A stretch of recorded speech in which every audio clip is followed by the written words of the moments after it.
할렐루야! 오늘도 말씀으로 시작합니다. 또 월요일 아침 우리가 말씀으로 시작하면서 또 이 말씀으로 힘을 얻어 승리하는 삶을 살아가는 저와 여러분들이 되시기를 간절히 축원합니다. 오늘 말씀 보도록 하겠습니다. 오늘 말씀은 누가복음 10장 38절에서 42절까지 말씀입니다.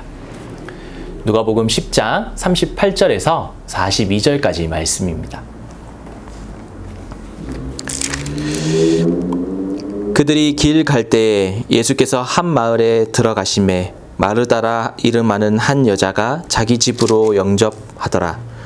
그에게 마리아라 하는 동생이 있어 주의 발치에 앉아 그의 말씀을 듣더니 마르다는 준비하는 일이 많아 마음이 분주한지라.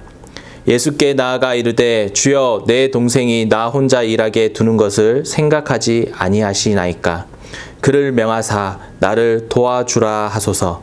주께서 대답하여 이르시되 마르다야 마르다야 내가 많은 일로 염려하고 근심하나 몇 가지만 하든지 혹은 한 가지만이라도 족하니라.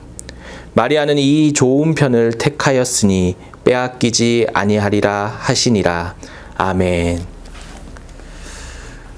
우리가 지금 코로나 시대를 보내고 있습니다. 작년 3월 이후로 정상적인 예배 모임을 가지지 못하고 있습니다. 지난 금요일에도 이제 대통령 발표를 통해서 통금과 또 100% 온라인 예배를 드리라는 결정이 내려졌는데요. 지금도 우리는 이 영상을 통해서 또 함께 말씀을 나누고 있습니다. 영상 예배 또한 처음에는 많은 사람들이 함께 예배를 드렸던 것 같습니다.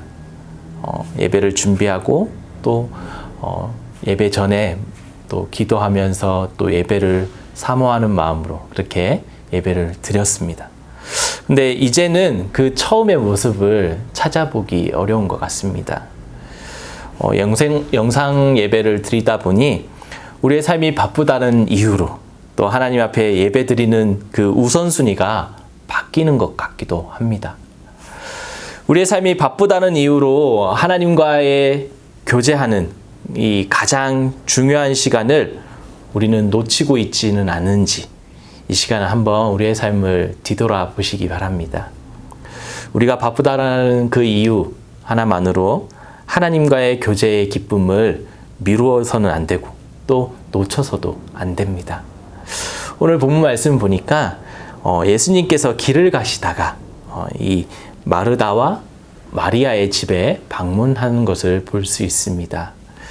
예수님이 집에 들어오셨을 때 마리아는 예수님의 발치에 앉아서 말씀을 들었습니다. 하지만 마르다는 그렇지 않았습니다.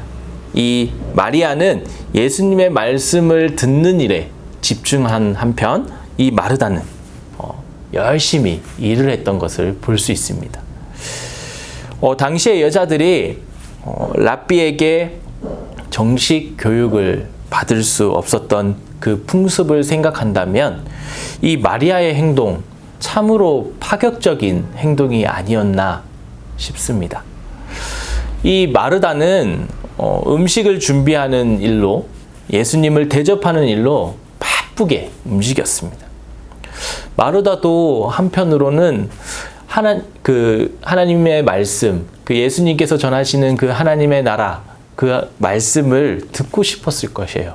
그런데 준비해야 할 일이 너무나 많았기 때문에 예수님의 말씀을 들을 수가 없었습니다. 해야 할 일들이 많이 있지만 그것을 신경 쓰지 않고 말씀만 듣고 있던 그 마리아에게 이 마르다는 섭섭한 마음이 생기게 되고 또 마음속에 이 불평이 자리 잡게 됩니다. 결국 예수님께 자신의 불평을 이야기를 합니다. 예수님은 마르다에게 이 불평의 근본적인 이유가 많은 일로 인해서 염려와 근심에 있다라고 말씀하셨습니다. 마르다가 분주하게 예수님을 대접하려고 했던 모습이 잘못된 모습은 아닙니다. 예수님께서 우리 집에 방문하셨으니 어떻게 해서든 예수님을 잘 잘 모시기 위함이었습니다. 우리 또한 그렇지 않겠습니까? 예수님께서 우리 집에 방문하셨다라고 생각한다면 어떻겠습니까? 어떻게든 잘 예수님을 대접하기 위해서, 잘 모시기 위해서 그렇게 행동할 것입니다. 하지만 예수님은 바쁜 일 때문에 말씀 안에서 그렇게 기쁨을 누리지 못하고 있는 마르다들 안타까워 하셨습니다. 그러면서 예수님은 이 마르다에게 말씀하십니다. 본문 42절 말씀을 보면 몇 가지만 하든지 혹 한 가지만이라도 족하니라 라고 말씀하고 계십니다. 마르다는 예수님께서 마리아를 잘 타일러서 자신을 이렇게 돕게 해 주실 것이라고 생각했던 것 같습니다. 하지만 예수님의 대답은 마르다가 기대했던 것과는 전혀 다르게 마르다의 분주함으로 말씀에 집중할 기회를 놓쳤다라고 그렇게 지적하고 계십니다. 그리고 마르다에게 어떤 마음을 갖고 행해야 하는지 가르쳐 주셨습니다. 그것은 마르다가 좋은 편, 다시 말해서 하나님의 말씀을 택했기 때문에 그 좋은 경험을 빼앗기지 않을 것이다 라고 말씀하고 있습니다. 하나님은 우리가 말씀 안에서 기쁨을 누리기를 원하십니다. 또한 이 기쁨을 소중히 여기기를 원하십니다.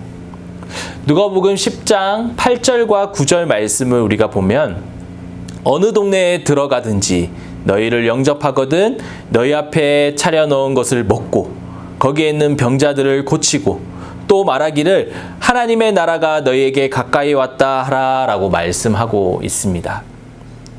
예수님께서 마을에 들어가신 목적 무엇입니까? 그 마을 사람들에게 가르치심과 병 고치심을 통해서 하나님의 나라의 복음을 전파하기 위함이었습니다. 마르다는 예수님의 방문 목적을 제대로 알지 못했습니다. 그렇게 불필요한 염려와 근심으로 좋은 것들을 놓치고 있었던 것입니다. 그렇게 예수님의 마르다는 음식을 대접하는 데 열중했고 마리아는 하나님께서 하시는 그 말씀, 예수님을 통해서 전해지는 그 하나님의 나라의 말씀을 들으면서 또 자신의 집에 방문하셔서 직접 그 말씀을 전해주시는 것을 보면서 그 복음을 듣는 일에 우선순위를 두었습니다. 하나님은 우리 말씀 안에서 그렇게 기쁨을 누리며 삶을 살아가기를 원하십니다. 우리들의 생활 가운데 하나님과의 친밀한 관계를 방해하는 것이 있다면 무엇이 있을까요? 우리는 그것을 없애기 위해 어떤 노력들을 하고 계십니까? 오늘 이 마르다와 마리아의 말씀 가운데서 우리는 어떤 편에 서 있습니까? 마르다의 편에서 열심히 분주하게 그렇게 움직이고 계십니까? 아니면 마르다와 같이 하나님의 말씀에 집중하며 그렇게 말씀을 사모하며 그렇게 삶을 살아가고 계십니까? 우리가 하나님의 말씀을 읽지 않고 또 하나님의 말씀 가운데 순종하지 않는다면 하나님의 말씀 가운데 그렇게 기쁨을 경험할 수 없습니다. 우리의 삶이 다른 여러 가지 일을 하는데 분주한 나머지 하나님의 말씀을 가까이 하지 않고 또 소홀히 그렇게 생활하고 있다면 우리의 생활 습관을 한번 이 시간 다시 한번 점검해 보시기 바랍니다.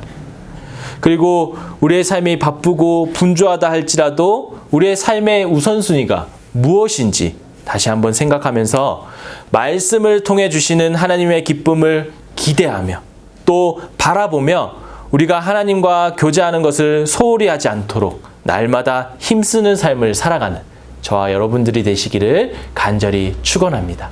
이 시간 함께 기도하도록 하겠습니다. 하늘에 계신 우리 아버지여, 이름이 거룩히 여김을 받으시오며 나라의 임하옵시오며 뜻이 하늘에서 이룬 것 같이 땅에서도 이루어지이다. 오늘날 우리에게 일용할 양식을 주옵시고 우리가 우리에게 죄 지은 자를 사하여 준 것 같이 우리의 죄를 사하여 주옵시고 우리를 시험에 들게 하지 마옵시고 다만 악에서 구하옵소서. 대개 나라와 권세와 영광이 아버지께 영원히 있사옵나이다. 아멘.